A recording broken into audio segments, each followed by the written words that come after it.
арқасында біраз өзіне көп алатын женатиктер туралы әңгіме айтамыз бүгін.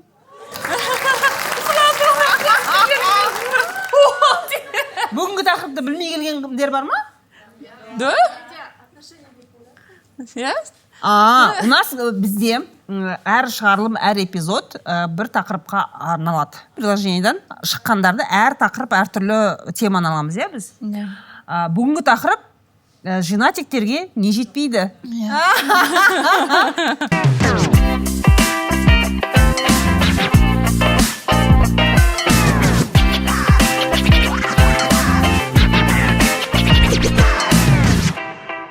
Жігіттер жоқ екен бүгін. Жоқ қой, да?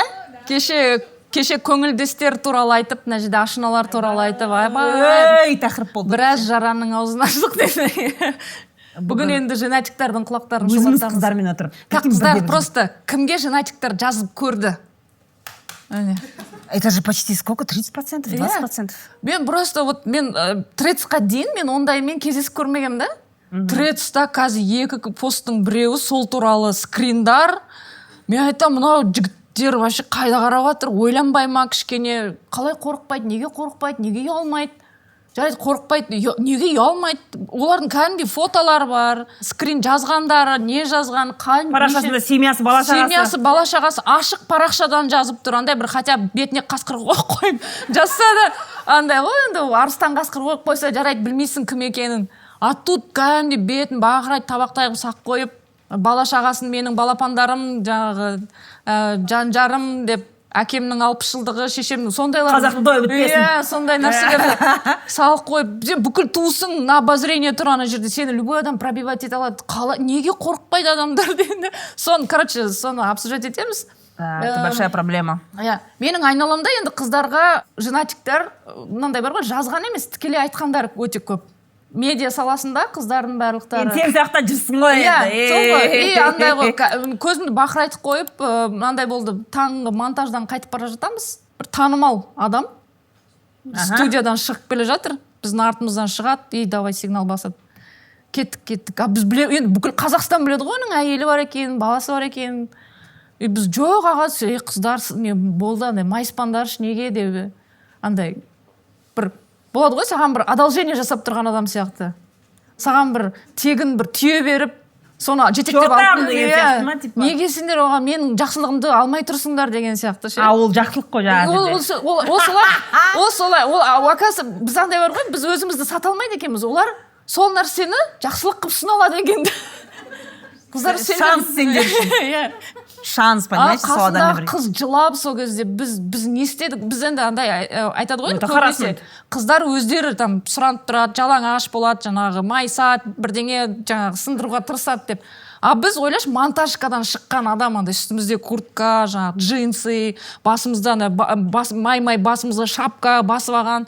И солайынан әңгіме айтып тұрғанда жанында қыз жылайды. Ол кішкентай ол кезде бір 19-да ма, неде стажерка қыз ғой.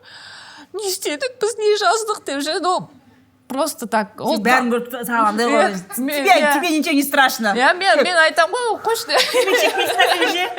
Темекші кетіп болсам кетіп. Өмір деген осы, телевидениеда. Танысып қой деп. Арғарай осылай болады деп. Сол кезде мен таңғалғам, ол танымал адам. Бірақ ол кезде көрдің бе? Ол кезде әлеуметтік желі бұлайынан танымал болмаған, ол кезде жаңағы скрин ештеңе деген жоқ. Ол кезде енді түсінікті. Сосын ол кезде ол 2015 жылдары, 2015-2014 жылдары. И сол кезде андайда оны біреуге айтсақ, өзімізді мазақ қылады. Біріншіден, ой, сендерге ол қарамайды, сендерді айтсын, ол любой қызды бит сындырып алады деп айтады. Екінші кезекте айтады, сендер хайп, ол кезде хайп деген сөз жоқ. Сендер жаңағы бірдеңе тілеп тұрсыңдар одан, жаңағы ұялдырып, кешірім сұратып, ақша бірдеңе требовать етесіңдер одан деген сияқты өзіңді кінәлайды ғой, короче. И үшінші кезекте жаңағы сен оны даже айта алмайсың, айтатын адамың да жоқ, оны бастығыңа айтсаң, продюсерге айтсаң, продюсер айтады ғой, қуасыңдар ма, қыздар, ол бізге керек, жұмыс істеуіміз керек, онымен ары қарай біз оған ештеңе демейміз деп. Сондықтан біз үндемей соны жұтып ары қарай жүре бердік. Это система. Қазіргілер, это капец, қазіргілер неге қорықпайды деймін да, қазір кәдімгідей бүкіл дәлел қолыңда тұрған кезде. Жоқ, ол жерде жұмыста танымал адам деп тұрсың, иә? Қазір дым танымал жатыр, дым танымал емес, жай жүрген біреу. Жай жүрген біреу бүкіл семьясын бала-шағасын инстаграмға шығарып қояды да, бірақ дайретке қыздарға жазады.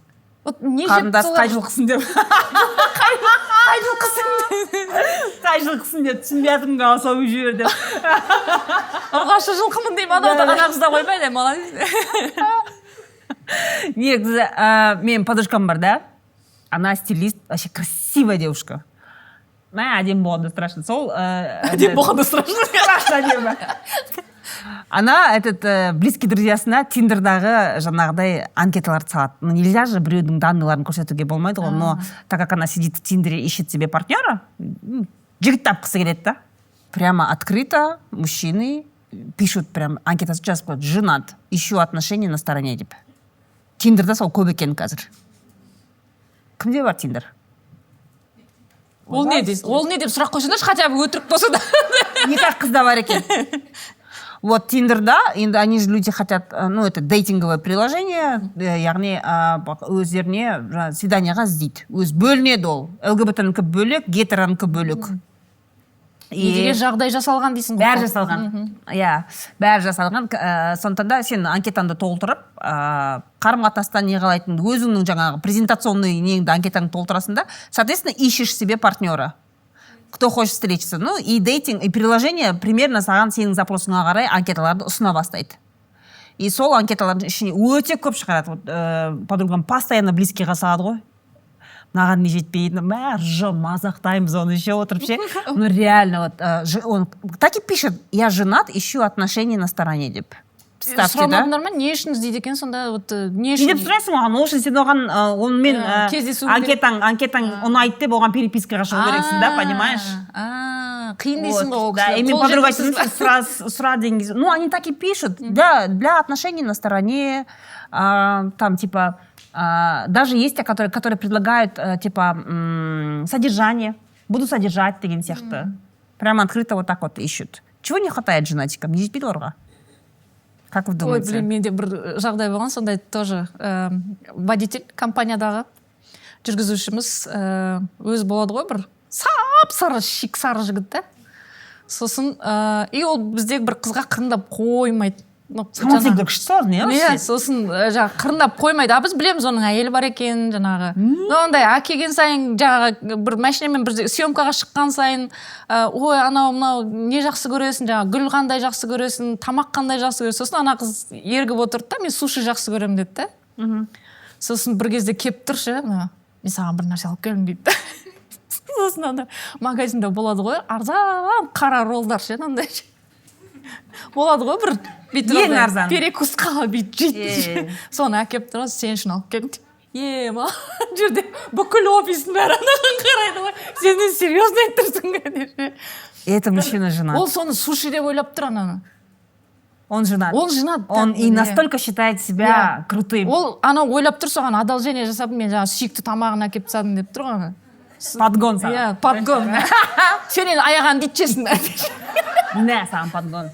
Нет, представьте, не деген самооценка. Вот, не деген самооценка ол. Мына қыздарда жоқ сондай самооценка. Ол женат болса да, онымен қарым-қатынас сен үшін бақыт ол, понимаешь? Просто соның назар аудару саған. Да, саған бүйтіп қарағанның өзі бақыт. Вот представьте, как они у них в голове это весь процесс происходит.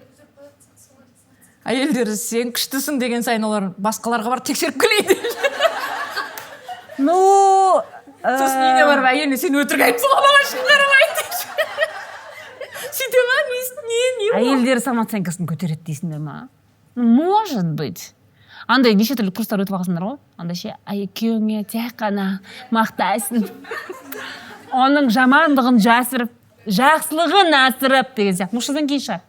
Когда тебе постоянно в уши льют, какой ты прекрасный, дым істемесең де, диванда жатсаң да, үйде көмектеспесең де, жұмысқа шықпай қалсаң да, ішіп алып қуып кетсең де, мебель сындырсаң да ішіп алып ше, жаңағыдай, біреумен төбелессең де, не істесең де, сен бәрібір красавчиксің деп саған айтып жатса, жан-жақтан бәрі. Сенесің соған да? Сүйеніп жүрсің. Когда тебе постоянно в уши льют, мамаң, бауырларың, достарың, мысалы да, косяк, допустим, косякты сөйткен кезде, мойыма бауырым, 10 қат әперем саған деген сияқты да өздері. Осындай ғой. Шешесі тұрады, кетсең кете бер, 18-де қыз әперем балама. Мендей балама әлі таппайсың деген сияқты. Жалынып келесің дейтін сияқты да. Мне кажется, они в это верят. Даже? Енді ол идеал ғой ол. Мамасының көзінде идеал. И они в это верят. Скорее всего так. Тағы не жетпейді. Расскажи какой-нибудь кейс, сен көп білесің. Жоқ, екінші сұрақ жарайды, самооценка дейікші. Екінші сұрақ, неге қорықпайды олар? Ну, мысалы, біліп қояды, ел жұрт көріп қояды, менің жаңағы трецқа салып жатыр қазір, көзін бақырайтып қойып адамдар. Суретін, отбасын, әйелін бәрін белгілеп жатыр. Неге қорықпайды? Не үшін қорқады? Это же безнаказанность. Кто их накажет, айтшы? Қорықпайды, сонда әйелім кетіп қалады, баламнан ұялмайды. Әйел кетпейді ғой. Әйел кетпейді, әке-шешесі не опты? Еркек болған кейін жүреді. Достар айтады, красавчиксың сен дейді да. Дұрыс, еркек болған кейін. Да, чего он должен бояться? Ол үшін қоғам, еркек қорқу үшін қоғам қысым жасау керек. Мысалы, бізде алимент төлемейтін еркектерге қыздар деп күйеуге тиіп жатыр.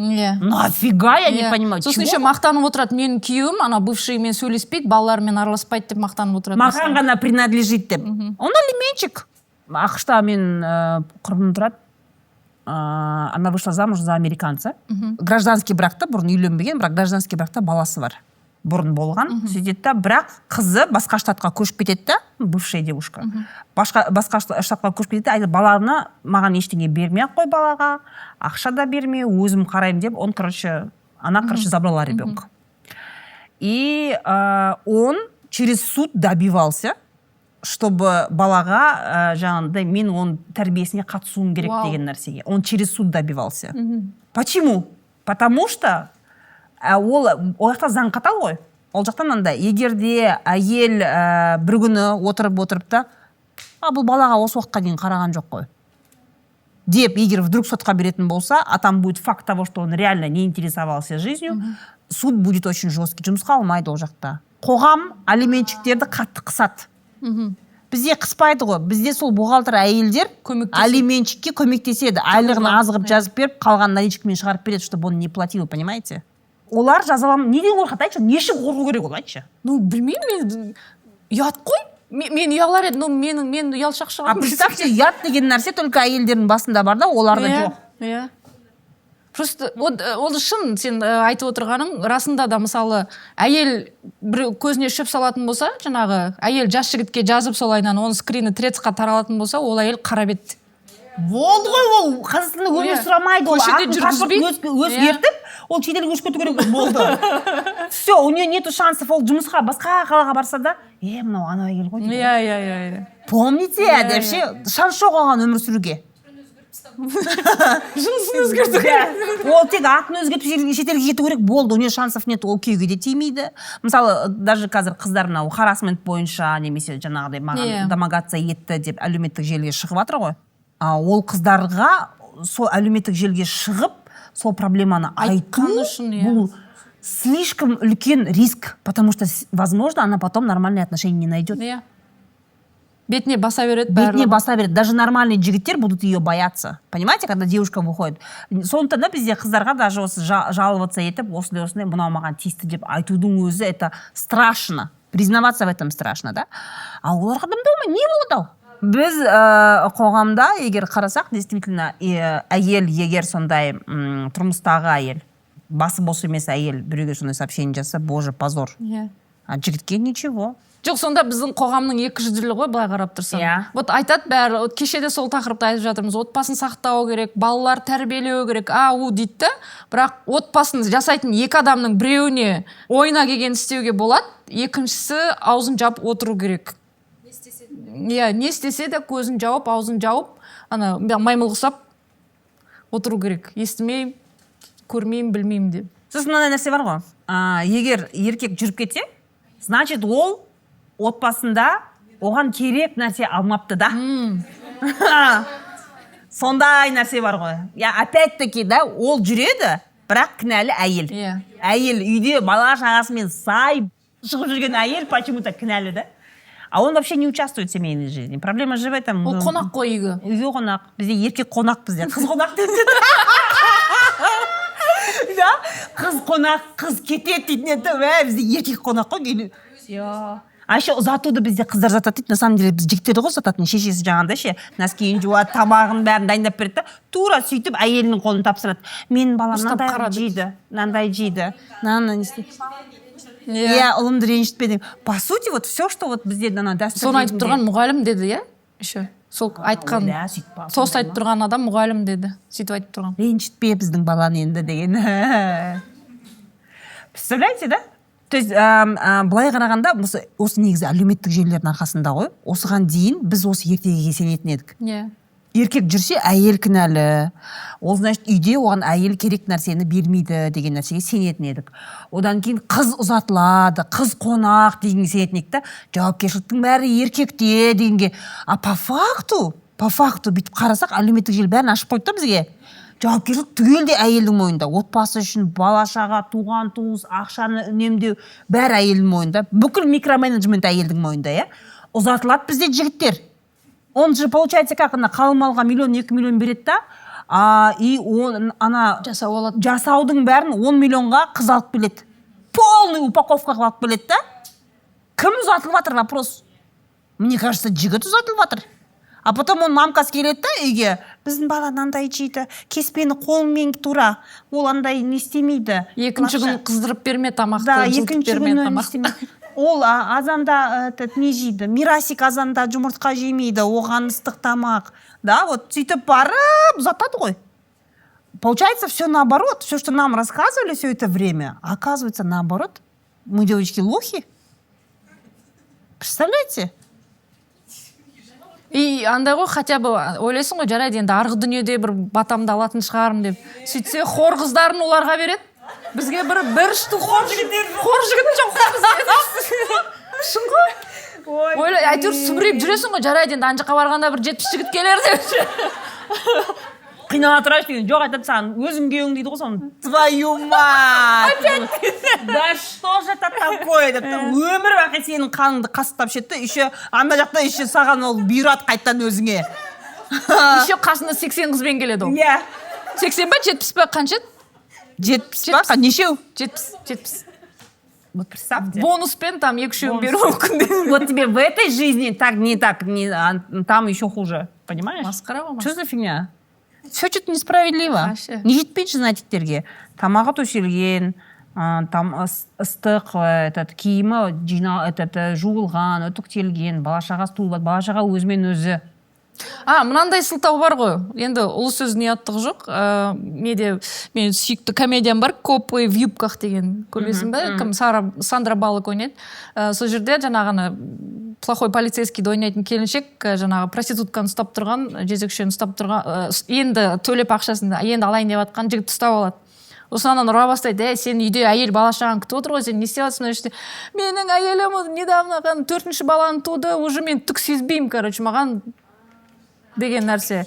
И ондай нәрсе, мен сол киноны көрген кезде, а что такое есть деп ойланып қалдым да? Ол осыдан неше жыл бұрын, 10 шақты жыл бұрын шыққан кино.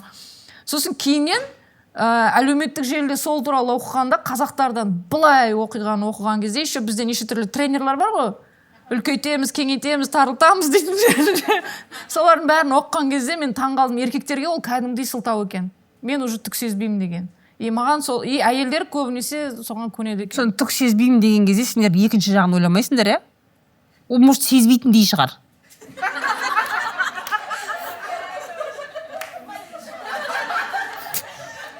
Как бы до этого хорошо, просто ұсталып қалғаннан кейін ойына келіп айта салған шығар. Может, реально у него проблемы с этим. Понимаете? А вот сондай буллингтегі әйелдердің көпшілігі реально думают, что с ними что-то не так. Во-первых, уже сексологи давно рассказали о том, что женщина в невозбужденном состоянии, это сложно с такой женщиной заниматься сексом. А чтобы ее возбудить, это он должен работать. Он же не хочет работать. Проблема же в мужчинах. Соответственно, в невозбужденном состоянии также ол жақта да эрекция сияқты, там же тоже кровь должна приливать. Когда кровь приливает, соответственно, там мышцы, это все заживает. Это там намного приятнее, понимаете? Ана деген, олар деген оқымайды. Сендер айналып келіп оқи бересіңдер, айналып келіп, ойбай, и качайте. Бәрін білесіңдер ғой про свою анатомию, все знаете, но туда почему-то претензий нету. Соң ойлап кішкене, ашке, подожди, давай мы разберемся. Может, ол зря әйелдер іздеп жүрген шығар, может, проблема в нем? Сондай ғой. негізі андай ғой, көп әйел ауыстыратын әйелдер, еркектер латентный деп айтады. Соны білесің ба? Сол. Да. Андай тоқтамайды әйелге, бірінен біреуіне секіре береді. Жәлеп десей? Жәлеп, иә. Жәлеп еркектер, иә. Бірақ на самом деле оған керегі бірақ нәрсе. Басқа жыныс. Бірақ ол оны білмейді. Байқұстар, біз жаңа мамсик форумда обсуждали. Как раз мен сол форумда рекомендовала қыздарға кітап оқыңдар, «Женат на маме» деген кітап. Ол кітапты өзім де алып оқыдым. Сол жерде психотерапевт американский, он выводит 7 видов мамсиков. Олар видтарға бөлінеді екен. Представляете, разные есть. Ана кітапты оқысаңдар, қыздар просто охереете. Бәрінің түрін білесің бе? Түрін.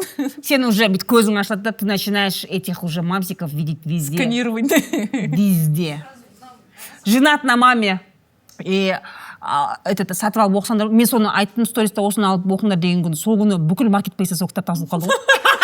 Бір күні тасылды ғой сол кітап, прикиньте. Ойлаш, қандай өте актуалды тема. Да, это настолько. И сол жерде 7 түрлі еркектердің виді бар, которые вот мамский синдром, мысалы біз ойлаймыз ғой, неше түрлі альфа-самец такой крутой, сен оны мамсик деп. Многие думают, что мамсик это какой-то мямля.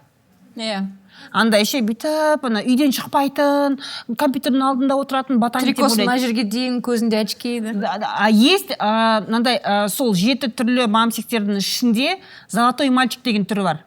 Золотой мальчик это тот сын, который везде 0-1. Олимпиадада, математикада, барлық жерде он везде первый, короче, да. Умный, красавчик, қыздардың ішінде красавчик та, қасында постоянно мама, кім бар ғой? Роналдоның мамасы. Жаңа Реал Мадридтің түгел мамасының фотосын салды ғой, бәрі жүреді екен ғой матч. Иә, кім анау? Брэдли Купер, өмір мамасымен жүреді. Ирина Шейкпен сол үшін ажыраспек болды. Ди Каприо мамасымен всегда. Қызылдорожкаға мамасы. Золотой мальчик вот этот вот. То есть, когда мать сама, она реализовывается через сына. Бұл өмірдегі реализациясы ұлы арқылы, да? Сол арқылы ұлым, мен балам министр, менің балам депутат. Осы сәтті пайдаланып туған.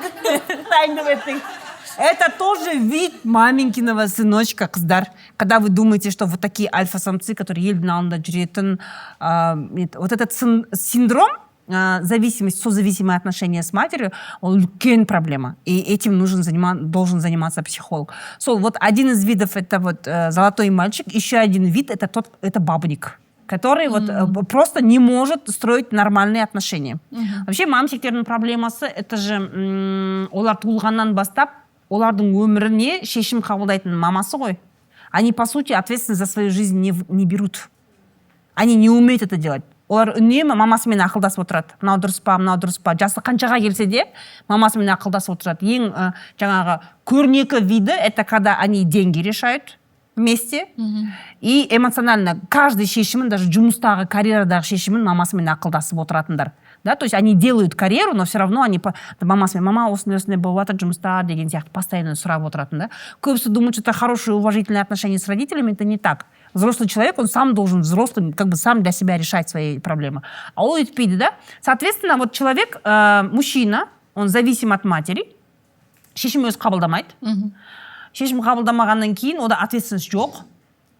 Ответственность жоқ адамда жалпы бір адаммен, мынандай мысалы, әйелмен бір адаммен толыққанды оның ыстығы мен суығына шыдап қарым-қатынас құрамайды. Бізде почему-то әйелдер ғана ыстық пен суыққа шыдайды да.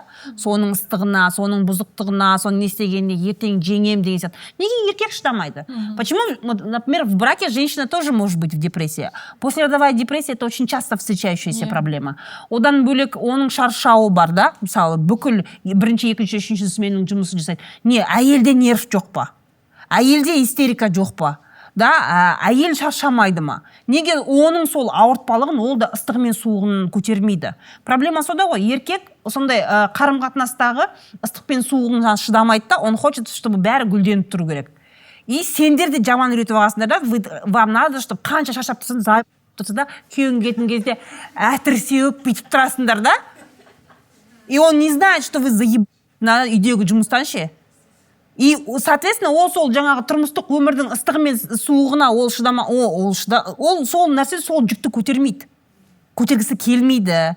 Потому что элементарно оның жерде жатқан нәскенің өзін шешесі көтеріп үйретіп қойған.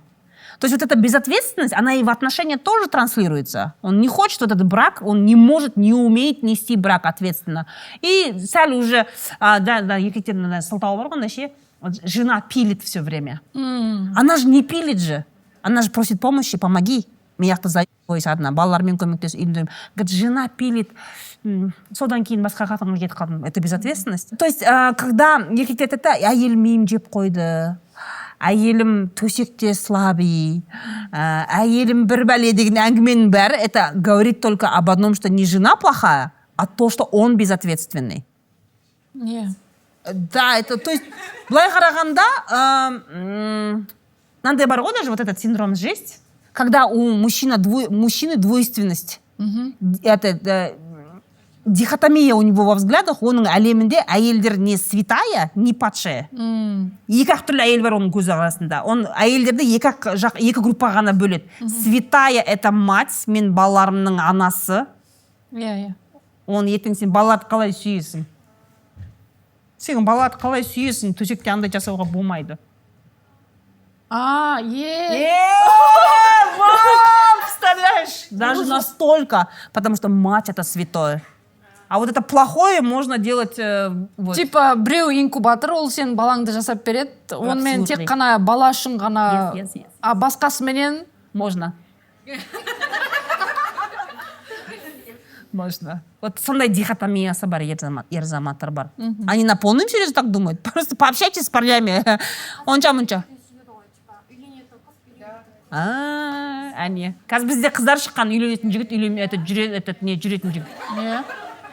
Қыздарға сөйтіп шыққан.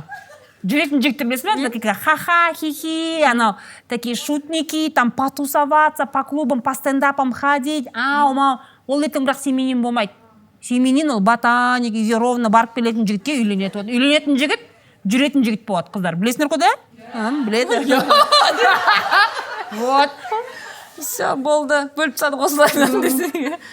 Жалпы әлеуметтік желілер, медиа біздің өмірімізді прозрачный қылды да. Мы начали видеть правду. Да, біз кітаптағы өмірге сеніп келдік қой. Кітаптағыдай, кинодағыдай өмірге сеніп келдік та, а по факту қарасақ, да, әйелде депрессияға түседі. И оның шаршауының себебі бар. Попробуйте бір баламен, күйеуіңді баламен қалдырып кетші. Аңырайды ғой 2 сағаттан кейін. Жылайды, кесең үйдің бәрі шашылып, баламен бала болып, мал болып отырады ше. Анау қайда, бәрі қайда. Да, 100 звондайды ғой, подружкамен шығып келейін деп ше, итіңді шығарады ғой, барып келгенде қылмайды ше, жегенде қылмайды, жеркеңнен шығарып отырады ше. Большинство уже мужчины также себя ведут, не хотят этим заниматься. Өз баласына қарағысы келмейді, өзінің киіміне қарағысы келмейді. Вот это вот безответственность, мне кажется, она и порождает вот это уход из реальности. Жаңағыдай перепискаға қалай жазып қойған білмей қатан, видимо, андай такой, знаешь, сидит, тупит, говорит, жаза салайыншы деген сияқты. Я не знаю, я не понимаю, как это объяснить. Мен саған кеше соңғысын жібердім ғой. Сол қыз ана жігіт жазып жатыр. Еще былай жазған ғой енді. Немене боқтай бересің, сен мені по-братски сөйлесейікші дейді да. Уже ана жігіт уже амалы қалмаған. И ана қыз жазып жатыр. Мен сені қазір скриндап, трецқа сап қоям дейді. Ана жігіт, походу, трецті әлі білмейді. Айтады, ол не дейді. Ол әлі ана уже оның көт ашылайын деп атқанын ол ұғып отқан жоқ. Он даже не понимает, не чухает это. Ұғып отқан жоқ. Өйткені трецті сен левый адамдарды оқи бересің да, а инстаграмда сен тек қана өзің кімге жазылғансың, соны ғана оқисың ғой. И олар ойлайды, ана ограниченный бір неде, ол ешкім таппайды мені деп. А тикток пенен трецті сен алдыңнан бәрі фук-фук шыға береді мысалы. И ол оны ұғып отырған жоқ. Ол ойлап тұр, ана ескі әдетпенен қазір мен мына қызды сындырып алам, налево схожу нормально. Ешкім білмей қалады деп тұр ғой. А технология дамып жатыр, олардың границалары тарылып жатыр, короче. Страшно болып жатыр қазір. Негізі әлеуметтік желілердің 70% қолданушылар ол әйелдер. Енді біз осы уақытқа дейін еркектерімді өзі кішкене ақтап келдіңдер ғой, типа. Енді потому что жігіттерге әлеуметтік желі қызық емес, ол қыздар ондай аха хихи анау мынау жақсы көреді, жігіттерге керек емес. Нет, они просто цифровой безграмотные. Раз. Они в цифровом смысле безграмотные. Олар поэтому отырамайды, ол әлеуметтік желінің логикасын түсінбейді. Не ол қалай охват не үшін керек, лайкты, они просто это не понимают. И жаңағыдай алып, мүмкін ол WhatsApp-пен жазып жатырмын деп ойлаған шығар, дайректке қалған кезде ше. WhatsApp осындай деп ойлайтын сияқты. Это тупо цифровая безграмотность, я считаю. Но они умеют делать умный вид, ше. керек емес деген. Иә. Мама, шынымен, Шынымен. Көрмейді деп отыр ғой ол примерно. олар ойлайтын жүр, инстаграмда тек қана менің туысқандарым ғана отырады, басқа ешкім ойламайды деп ойлайды. Жабылып та білмейді ғой инстаграмды. Жоқ, әлеуметтік желіге жалғыз сол жаңағы көтешарлығы үшін ғана емес, жалпы қыздарға микрофон берген үшін бірінші кезекте рахмет деп айтамын. Өйткені андайды осыған дейін проблема бәрімізде болды. Біздің аналарымыздың да көздеріне шөп салды, әкелеріміз, біз қанша мойындамасақ та, оларды сыйласақ, құрметтесек те білеміз, олардың да періште емес екен, пәк емес екен. Бірақ олар былай болатын. Айтайын десе біреуге, бұндай проблема менде ғана бар. Иә, ұят болады. Қазір айтсам, бүкіл ауыл маған күледі дейді. Хотя ауылда 50 әйел болса, сол 50 әйелдің ана еркектері біріне бірі барып, жаңағы спокойно оның нәрсені істеп жүр. Но әйел бұл проблема менде ғана бар деп айтады. Әлеуметтік желі ашылғалы бері әйелдер бүйтіп ақырын айта бастады. Күйеуім көзіме шөп салады. Екінші әйел, менің де күйеуім көзіме шөп салады. Үшінші әйел, менің де күйеуім көзіме шөп салады деп уже айта бастады да, сөйтсек каждый екінші әйелдің көзіне шөп салады екен. Каждый әйел харасмент дегенді көреді екен. Каждый әйел сексизмге ұшырайды екен. Біз соны көре бастадық та. И сөйтіп олардың жаңағы бүкіл жұмыс істейтін операциялық территориясы тарыла бастады кәдімгідей. Әйелдер, қараңдар, мына жақта мынандай бар екен, былайынан емделеді екен, былайынан әшкерелуге болады екен, былайынан өзіңді қаржылық қорғауға болады екен. Сол ғой әлгі біздің қатындарды әлеуметтік желі құртып жатыр дейді да.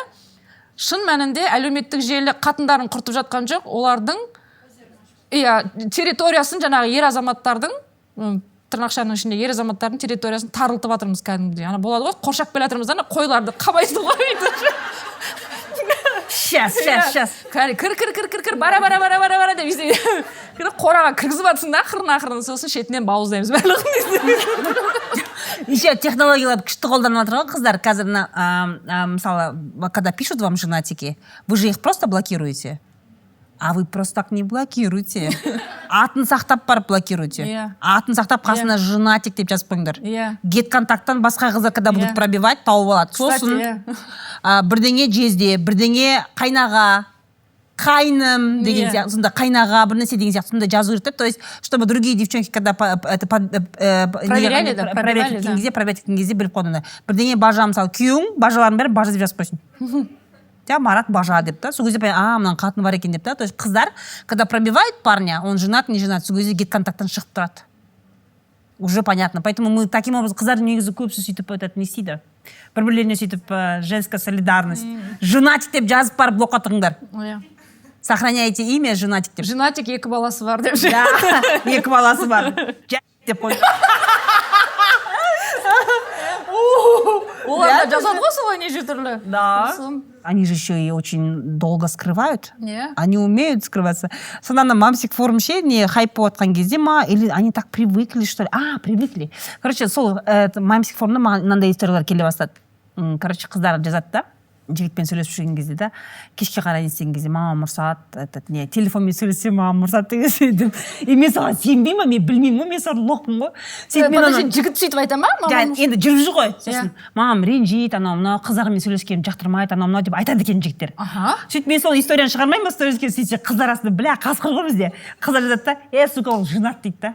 Он явно женат, и ол сөйтіп өтірік алдайды да, типа, мен бойда ақпын, мен мамам, мен телефонмен сөйлескенді жақтырмайды, басы ауырады, анау мынау деп. А по факту он женат, оказывается. И они говорят, большинство вот так вот врут, мамам шақырып жатыр, мамама көмектесуім керек, мамам ауырып қалды деген, это на самом деле он женат, оказывается. Соны мамсик форумнан білдім, мен де лоқпын ғой, сеніп кәдімгідей қыздар деген қасқыр ғой, айтып берді, что-то мынауың женатик деп шықты ғой.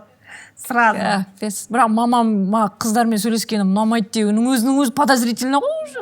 Но бізде қыздарда сосын мынандай не бар, стереотип бар да, если парень хорошо общается с мамой, много общается с мамой, значит ол сондай жақсы, инабатты, ибалы жігіт, ол сондай әйелдерді сыйлайтын деген сөйтіп ойлайды.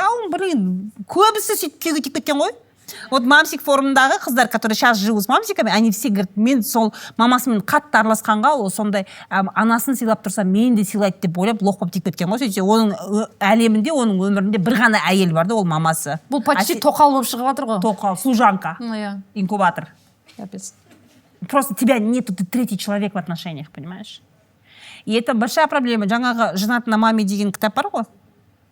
соның беті женатная маме астындағы припискасы болады ғой, сонда жазғанда как помочь вашему мужчине пройти сепарацию от матери деген да. То есть опять-таки кітап еркектер алмайды ол кітапты, оны әйел алады. Қазір айттым, сендер сразу өздерің жазып алдыңдар ғой, мысалы үшін ше, это вы покупаете, она так и пишется кітапта. И ол психолог, это американский психолог, он говорит, маған әйелдері алып келеді деді. Когда женщина приходит и говорит, у меня вот отношения никак, у него в жизни главная женщина это мама деп.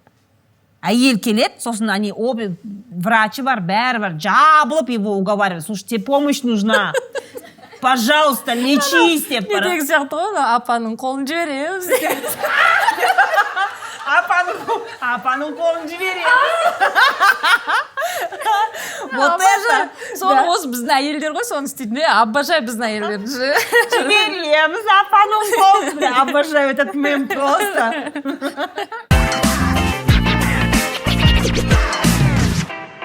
Сен көріп қалған менше, что бір әйел мамасымен ұстаған күйеуін. И мамасы айтқан оған, что типа сенің күйеуің басқа жаққа бөлек етпес үшін мен қазір оны қанағаттанып жатырмын. Мама. Бос планетаға кетеміз ба, қыздар, не істейміз? Это уже большие клинические нарушения. Ол уже құдай үлкен проблема. Ол үлкен проблема. Бұл жерде бұндай ситуациялар көп емес, но бар. Вообще, вот это вот ненормально, когда вот то, что раньше считалось, типа, как смешно, как мило, ойбай, баламды, деген сияқты. Даже мына нәрсе байқайсыздар ма, тредста бар ғой, женщины делятся о том, что муж такой дома. Ой, күйеуім үйде андай жасап еді, ана балаға тамақ жасап береді, сосын кетіпті, сосын оны үйге барып өзім тамақ істеп бердім. Боже мой, как смешно. Представьте, да? И астында она реально думает, что это смешно. То есть она вышла по делам, баланы күйеуіне қалдырып кетеді, ол тамақты күйдіреді, бала аш, и она это находит смешным. Типа, как мило, ваш муж тоже так делает? Астында қатында, жолы батыр одан астында ше. Сен андай, вот, реально, да?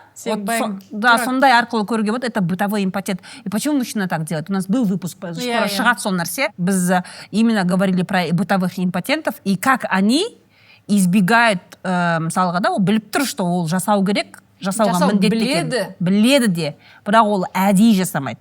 Сол сияқты нәрселерді как бы нужно замечать и как бы пресекать такое. Кеше ана форумда тоже жақсы әйелдер айтып атты да, вот кім бар ғой, вы знаете, Өзбекстаннан спикер келді, Диора деген. Вот она рассказывала о том, что ол 4 жыл кәдімгі ұратын күйеуімен тұрады. Бірінші күйеуі он ұратын болған. Богатые семьи, казалось бы, да, ойлайтын еді он, типа, әйелін күйеуі ұратындар, это только в бедных семьях. Нет, это богатейшие люди Узбекистана. Ақшасы жетпей, ашуланып кеп ұрат деп ақтайды ғой бізде. Это богатейшие люди Узбекистана. И сонымен 4 жыл тұрады да. И она сейчас уже второй раз замужем, и она говорит, мен сол кездегі өзімді говорит, осуждаю. Потому что мен үндемеуімнің кесірінен, айтпауымның кесірінен бұл жауыздық жалғаса берді. Ол жалғаса береді. Когда мы не говорим проблему, когда мы скрываем проблему. Жаңағыдай бытовой насилие туралы енді айту қазір кішкене жеңілдеп қалды ғой заңды күшейткеннен кейін. Бірақ жаңағы харассмент, домогательство, жаңағы сен жаңағы стажер қызың ұзақ қалғандай ситуацияларды әлі күнге дейін қыздар айтпайды. Но это происходит как бы постоянно. Кеттік, давайте сұрақ. Кеше сіздерден кейін менің осыдан бір ай ғана болды айырылысып кеткеніме ол жігітпен. Біз 1,5 жыл жүрдік. И маған енді оны басына мамсик деп ойлаған жоқпын. Былай қарасам, мен онымен 17 жасында жүрдім. Мен оның енді өзім студентпін да, студент болған кейін үйіне барам, как положено, тамағын істеп берем, үйін жинап берем, киімдерін жуып, кешке келеді. Подожди. Саларынан. Подожди, басым қотынмай отыр, подожди. Сендер жүресіңдер. Да. Бірақ сен үйіне барып... Ол хотя бы жалғыз тұра ма? Я. Ол бізде былай болды. Бір рет кездестік, таңғы сағат 5-те жүрдік, и бір аптада отношения жақсы болып кетті да, и ол после этого маған сөйтіп көндіріп бастады мен сөйтіп, давай деген сияқты. И мен соған қатты кіріп кеткенмін. И оның еще қасында бір досы болған. Досы келсе, мен оны ұнатпаймын досын особо. Ой, ол қонақ қой, ол андай қой, қойшы деп жүретін етін. баламыз сияқты да, как будто анам қасымызда жүрген. Блин, зачем деп айтамын да, қайтарса үйіне деймін да, уақыт бөл бізге деген сияқты. Жоқ, ол менің досым ғой деп сөйтіп жүреді әлі деп. И маған кеше былай айтады. Подожди, сен қайтын айтшы маған, сонда сен бір ай бойы соның квартирасын жинап тамақ істеп жүрдің ба? Бір ай емес, бір жыл аралығында. Бір жарым жыл аралығында. Біз бір жарым жыл жүрдік. Баламен еще. Балалар бар араларында. Досы. Үлкен балаларың бар, досы. И сен сол үйде жаңағыдай базар жоқ устроились, да? Ана не жер лох деген жазу бар сенде. Соны өшір дұрыстап. Вы считаете это романтичным, да?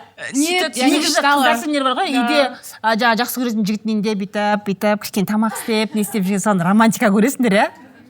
По идее, нет. Қазір жоқ уже. Қазір жоқ. Нет, это можно делать человеку, который тоже умеет это делать. Да. И делает для тебя. Кинодағыдай жана екеуің бірге ақ рубашка киіп алып ше. Нет, ол басында шынымен солай болды. Шынымен. Ол істеп жүрді ма онда? Ол істеп жүрді. Нормально онда. И ары қарай ол Шымкентке қарай, не Шымкенттің баласы ғой, мен өзім Шымкенттің. И ол Шымкентке кеткен кейін отношения что-то болмай бастады. Көп ұрсатын болдық. Балаларың не болды? Балаларымыз Шымкентте жоқ сонымен бірге. Папасымен кетті ма? Папасымен кетті ма? Иә, папасымен кетті. И ол маған ауылда мана сөйтіп кеше признавать етіп жатыр. То, что мен, короче, досыммен, қызбен измена жасап қойдым дейді ма? Досымен или қызмен? Жоқ, бір қызбен коттеджге барған ғой. Сол жақта сондай бір случай болып қапты. Иә. Ол кезде біз жүріп. Жаңағы баласымен. Иә. Екеуі бір қызға? Жоқ, екеуі екі қызға ғой. Екеуі екі қызға. Сөйтіп айтады, типа. Баласымен әкесі. Инфаркт болатын болсын өшірді. Жарысып жатырды. И маған бүйтіп айтады, мен сенімен жүрмей кеттім, сөйлеспей кеттім, потому что менің әкем сені көрген дейді да, и ол қыз болмайды. Анда ағасы бар, оның ағасы жаңағы қызын сүймей. Папам сөйтіп айтқаннан кейін, короче, мен жүрмей кеттім дейді. Сол үшін мен басқа қызға бардым деп тұр ғой. Иә, примерно сөйтіп айтып тұрды. Сонымен ақталып жатыр. Иә, ақталып тұр, мен сөйтіп айтамын. Боп, жайды, ештеңе етпейді деп, ана қолдап жатырмын ғой, енді барынша. Енді ішіне чувствовалып тұр ғой, не істеймін енді. Сөйтіп, нормально, ничего страшно бывает. Сөйтіп мен айтамын ғой, енді не деген кеп тұр бұл мен десем, білмеймін, бір жағынан сені алғым келеді дейді. Мен сені алғым келеді. Екінші жағынан отбасың деп тұрды. Мен айтамын, сен мамаңа байланбасай деймін де, сен мамаң, ол по-любому отбасыға жағатын адам, жақып кетуі мүмкін. Қақтан білесің деймін де, менімен жүріп кетіп, менімен үйленіп кетсең, бай кететін шығарсың, білмейсің ғой деймін де. Всякий бывает десем. Сен оны азғырып. Енді екі жылды бір-бірімен қостыра алмай жатырмын. Не істеймін білмеймін дейді. Мен айтамын ғой, ертең мен Роза Гочқа барам. Мен саған для тебя лично мен айтып берем. Ол саған совет айтады. Если тыңдасаң тыңда, тыңдамасаң пошел на. Вот это бір сөз айтқанда реально уже бір жыл оған барынша тырыстым, айтайын бар ғой, тырыстым ғой. Жарайды енді любой қызда характер болады ғой, болмайды емес. Ол өзі айтып тұр, мен шыдап жүрсем шыдап жүре беретін едім дейді да. Бірақ отбасы. Жоқ, смотри, он не может с тобой встречаться. Вопрос в чем заключается? Сол отбасым деп тұр. Мамам. Бопты, бере сал мамасына. Все айт. Бере таласпаңдаршы, айттық қой, еркекке таласпаңдар. Таласпаңдаршы еркекке, мамасына керек па, бере сал. Жоқ, ол мамасына керек емес, ол өзі айтып тұр, типа. Оттай береді. Жеме-жемге келген кезде он выберет маму. Оттай береді ол, андай келіп аңылдап, драма, спаси меня, пожалуйста, у меня родители такие плохие, сенімен болғанына қарсы болып жатыр, пожалей меня. Что нахрен? Сонымен уақыт кетірмеңдерші, езіліп, өздері шешім қабылдаймайтын адамдарға. Қалай ол қыздарға барады? Как он может встречаться с девушками, если он сам за себя ничего не может решать? Сен сосын ол просто андай да, қазір сен аяйсың оны, жарайды жаным, мен енді көнем бүкіл ата-анаңның айтқанына деп барасың, сосын айтады, өзің келдің осының барлығына, өзің біліп отырып келдің, мен ата-анам таңдайтынды біліп келдің деп айтады. По сути, он честен с тобой. Да. Ты не можешь остановиться. Жоқ, мен вообще давно забыла об этом. Келесі сұрақ бар ма? Жоқта бар екен. Сәлеметсіздер ме? Сәлем. Менің проблемам, я не знаю, как это даже начать. У меня очень сложные отношения сейчас с парнем, мы на расстоянии. Мы познакомились за границей, когда я жила в Нидерландах, он тоже там учится. Познакомились в дейтинг-апе. получается, очень быстро развились наши отношения, и сейчас мы на расстоянии уже 10 месяцев. Вот. И проблема заключается в том, что всю ответственность он переносит на меня, что я это должна к нему переезжать. Он что, местный, туда. что ли? Нет, он не местный. СНГ ғой. Да. СНГшный он. И вот, получается, это я должна к нему переезжать, жертвовать, не знаю, всем и работой здесь, и семьей, не знаю, друзьями, всем. Мне тут комфортно, например, в Казахстане жить, но я должна переезжать к нему. И вот вчера буквально была такая ситуация, я ему предложила, вот в ноябре нам будет год, как мы встречаемся, но большинство, конечно, на расстоянии, да, мы встречались в жизни 2 месяца буквально, потом расстояние кетіп қалдық. И вот я ему предложила, давай хотя бы встретимся, когда нам будет год, где-то, не знаю, в Азербайджане, в Грузии, где-нибудь. А он такой, мне слишком далеко лететь, я не могу, там слишком дорого. Да, он еще на 3 года младше меня, поэтому кішкене сондай. И вот я не знаю, что мне делать, потому что я чувствую очень большой груз, то, что он не хочет как будто бы что-то делать ради меня, ради наших отношений, и как будто бы я даю больше, чем получаю. Устанавливай. Выход есть, надо установить его. Вот такая проблема. Я пришла прям с тяжелой душой, потому что сегодня я ему вообще ничего не написала. Адам болмайды, не істейсің оны, құрсын. Қайтейін деп едің, жаным ау. Блин, Қараш, қандай әп-әдемі. Красотка такая, блин. Бүкіл я андай не знаю. шетелде оқисың, жағдайың бәрі жасалып. Он сидит, капец, не хочу, там дорого. Я буквально... да. Холодно. В самолете сиденья жесткие, как там будет болеть? Жаным ау, қайтесің? Мен саған 10 жас кіші жігіт тауып бере аламын десің. Шын айтамын. 18-дегі жігіт тауып беремін саған. Таста. Иә, пәк бара ғой, аузы кеседен басқа жерге тимеген жігіт тауып беремін. Тасташы, құрсын қайтесің біреу. Не қылайын деп ең, орыс өзі. Иә, тем более. Рахмет. Жаным сол, қайтесің солар үшін жылап ше? Нормально, қазақ. Жоқ, шын, сен оған бүкіл жаңағы арнайсың, сен бір нәрсе ойлап табасың. Қыздардың бүкіл проблемасы содан басталады, жаңағы романтика жағын мен ойластырсам деп. Сосын тұрмыста да солайынан басталады. Менің әйелім туған күн сол ұйымдастыра салады, мерекелерін бәрін сол ұйымдастыра. Нет. Ол 2 адам бірдей қуаныш, екеуің жүргеніңе екеуің қуануың керек қой. Сен қуалап жүр, қуан давай деші. Олай болмайды. Жақсы көрген адам ол дәлелдейді оны. Алыста, қандай алыста болса да. Сондықтан даже ойланбаңдар. Ты должна быть для него важным человеком. Конечно.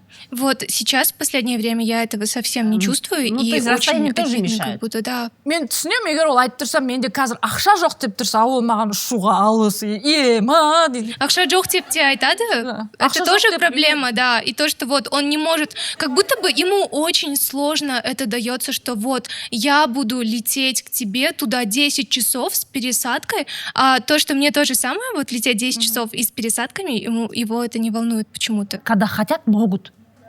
Вопрос в хотении. Иә. Там ничего не помеха. Қаншама елден келіп жатыр. Билет жоқ болса деп жатыр, вдруг кого-то найду деп. Сырттан біреу сататын болса, қазір любой ақшаға кетейін деп отыр да, мысал үшін. Алам деп сөйтіп қораға кіріп жатыр қаншамасы. Когда хотят, когда для них важно, они могут. Надо просто это понять. Если он говорит, что он не может, значит, он не хочет. Все. Иә. Саламатсыздар ма? Саламатсыз. Не по теме, бірақ жаңа мамсик туралы көп айтып жатсыздар ғой. Сол мамсик Жаңағы мамсик баланы қалай мамсик емес қылып өсіруге болады? Қазір мен мысалы балам бар да, 17-де, 17-ге толып, кеше толды. Өсіп кетті ғой, болды ғой, поздно уже. Жоқ, мен мысалы үйде бір жаққа барайық, бір жаққа қыдырайық десем, мама сіз не айтасыз, сол болады. Да уже мамсик болып келе жатыр ғой. Иә. Болып қойды уже, все. Болып қойылды ол уже. Мен оны қалай шығарып жіберемін мен? Бұрыс жағасыз. Зеленка жақ. Сөйтіп қорқытады мені. Не смешно, конечно, бірақ. Не смешно, но, блин, не істейсің енді. Бөлек шығарсаңшы, 17-те ғой. Оқымай ма жерде? Оқиды, студент. Жұмыс істей ма?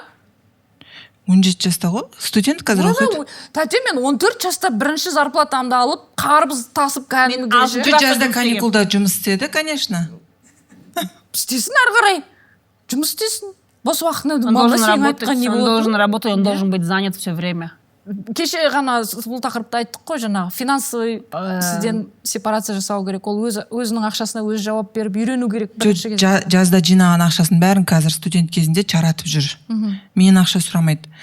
Бірақ жаңағыдай бір нәрсемен ақылдасайын десең, мам, сіз не айтасыз, сол болады. Жаңа мамсик туралы айтқан кезде енді кішкене ойланып қалдым да, мен де баламды сепарация жасап шығарып жіберу керек па? Осы тақырыпта өзіңіз жаңағыдай кітаптар іздеп қараңыз, өзі көрінеді. Егер сіз егер балаңыздан сондай байқайтын болсаңыз, да, это вам надо помочь, чтобы он сепарировался. Қазір сол сіздер айтқан кезде ойланып отырмын да, менің балам мамсик болып бара жатыр ғой деп ше. Ол уже 17-те, егер не вот это процесс сепарации негізі подростковый возрастта басталу керек қой. Вот 12-13 жаста, когда подростки әке-шешесін тыңдамай бастайды ғой. Сол кезде ол қандай болды? Иә, өткен жылы тыңдамай маған қарсы шығып сөйткен. Сол кезде сіз не істедіңіз? Не істедім? Жылап алдым. Оның көзінше? Жоқ, көрсетпей. Көзінде жыласаң, аяп сөйтіп не алады.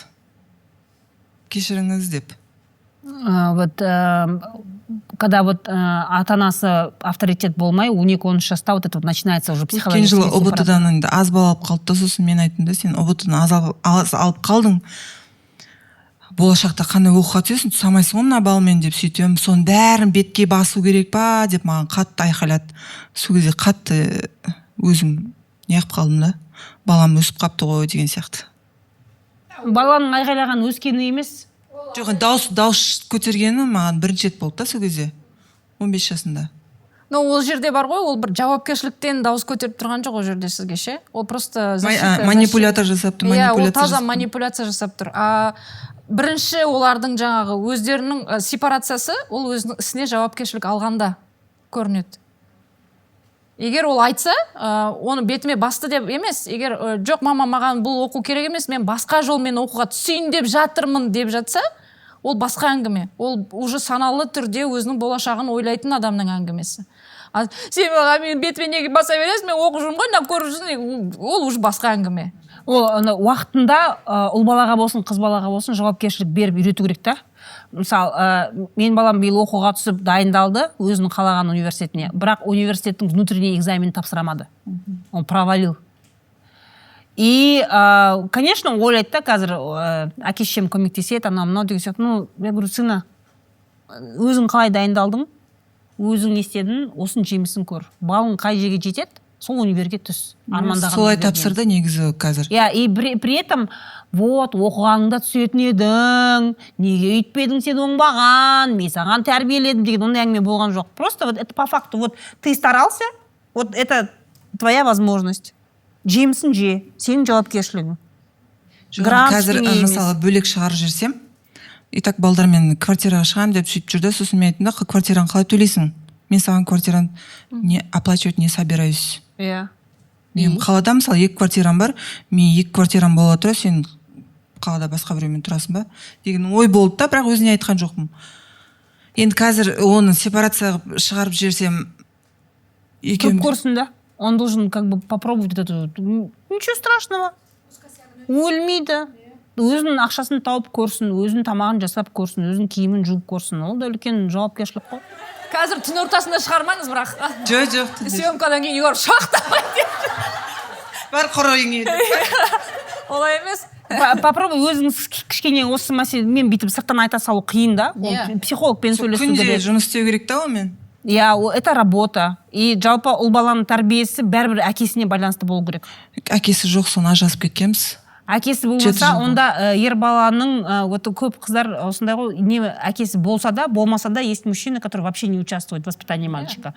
Ондай кезде ағаң бар, інің бар, папаң бар, жалпы мұғалім бар, тренер, жаңа репетитор, барлығын всегда нужно выбирать мужчину.